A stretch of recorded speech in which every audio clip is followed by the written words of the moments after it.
Alors, il me revient de faire le mot de la fin. Ça va être assez court, puisque en plus, les intervenants précédents ont fait des choses très synthétiques et très vraies. Donc, je vais enlever la moitié de ce que j'avais noté pour vous le dire.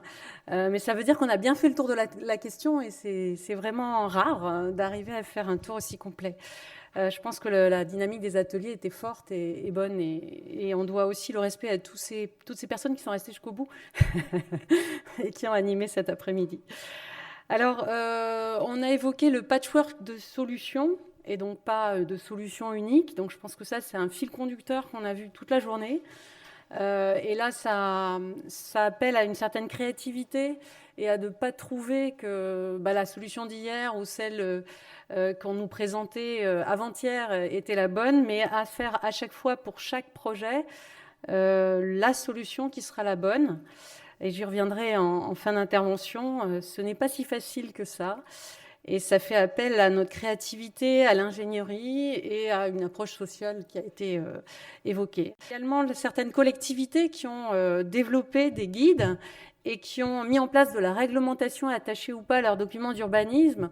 Moi, j'ai vu une grande différence entre les projets parisiens avant la mise en place du règlement d'assainissement annexé aux documents d'urbanisme de Paris. Donc du coup, je pense que cette force qu'ont les collectivités quand elles vont jusqu'au bout de la réglementation qu'elles peuvent s'appliquer, c'est fort. Donc les services de l'État d'une part, mais aussi les collectivités qui se donnent les moyens, c'est bien pour que finalement les aménageurs puissent avoir des guides. On a eu quelques aménageurs qui nous ont demandé plus de réglementation, paradoxalement. On a aussi pu constater toute cette journée que le moteur, vraiment, c'est l'adaptation au changement climatique avec le niveau d'inconfort et de confort que nous cherchons dans les villes. Et ce petit curseur, il n'est pas simple, notamment avec les projections qui ont été signalées par M. Vergne tout à l'heure. Évidemment, les projections nous amènent à essayer de faire mieux. Alors, il a parlé de 2 mois sans eau. Je voudrais un peu modérer cette vision. C'est vrai que c'était peut-être un choc cet été. Mais le travail qu'on fait sur la désimperméabilisation, il va servir à réduire ces périodes au strict minimum. Et si on travaille sur les végétaux, on l'a dit plusieurs fois, et l'adaptation des végétaux, on peut aussi considérer que parfois la sécheresse, il y en a une partie qui va être absorbée, on va dire, par le couvert végétal, dans le sens où il se régénère après. Mais ça veut dire qu'il faut visuellement accepter aussi parfois que les feuilles tombent en été. Ça peut arriver. Il y a un certain nombre de végétaux qui s'en accommodent bien. Et donc, bien sûr, tout ça nous amène à travailler, à faire les bons compromis. Alors, le financement de l'Agence de l'eau, j'ai compris que c'était modeste par rapport au projet d'aménagement en général. C'est toujours le cas. Mais utile aussi. Donc, j'espère qu'on pourra vous accompagner dans ces beaux projets, notamment Solidéo, peut-être. Je dis ça parce que j'étais dans l'atelier 3, donc excusez-moi de personnaliser un petit peu. Voilà. J'espère qu'on pourra vous accompagner longtemps. En tout cas, du temps, le temps que tout ça se normalise, parce que si on est content d'avoir plus de projets, cette année, en 2019, on aura presque atteint au niveau des surfaces de déconnexion ce qu'on s'est donné comme objectif dans le cadre du plan baignade. Claire Griset, ce matin, vous a parlé de 600 hectares à déconnecter sur la zone prioritaire, on va dire, pour pouvoir retrouver une qualité d'eau de baignade en Seine et en Marne. Et cette année, on va presque avoir les 100 hectares qu'on visait par an pour déconnecter ces 600 hectares. Donc ça veut dire que la dynamique est vraiment en route, et ça, il faut s'en féliciter, parce que parfois il y a des choses qui marchent, donc il faut se dire que c'est bien.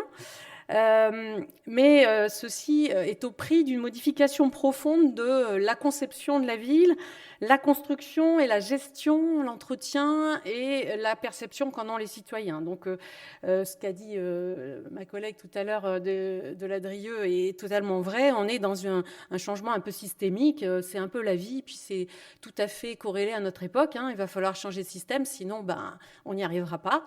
Je pense que une partie des personnes qui sont dans cette salle en sont convaincues. Donc vraiment essayer de viser un mot que j'ai pas encore complètement entendu, mais auquel je suis attachée parce qu'il paraît gadget, mais il n'est pas si gadget que ça. Et dans l'atelier 3, j'ai entendu un certain nombre d'intervenants là-dessus. Quand on travaille sur l'adaptation au changement climatique, on essaye de trouver des solutions fondées sur la nature parce que celles-là, on sait qu'elles sont un peu plus robustes que toutes sortes d'alchimie qu'on a été capable d'inventer. Du coup, ces solutions fondées sur la nature, j'y crois parce que c'est intéressant de savoir un peu comment on peut faire avec le biomimétisme pour arriver à faire mieux dans nos villes. Puisqu'en fait, si on ne se naturalise pas un peu en ville, je pense qu'elles deviendront très très vite invivables. Certaines le sont déjà. Et certaines villes sont déjà abandonnées dans le monde parce qu'elles sont invivables pour différentes raisons.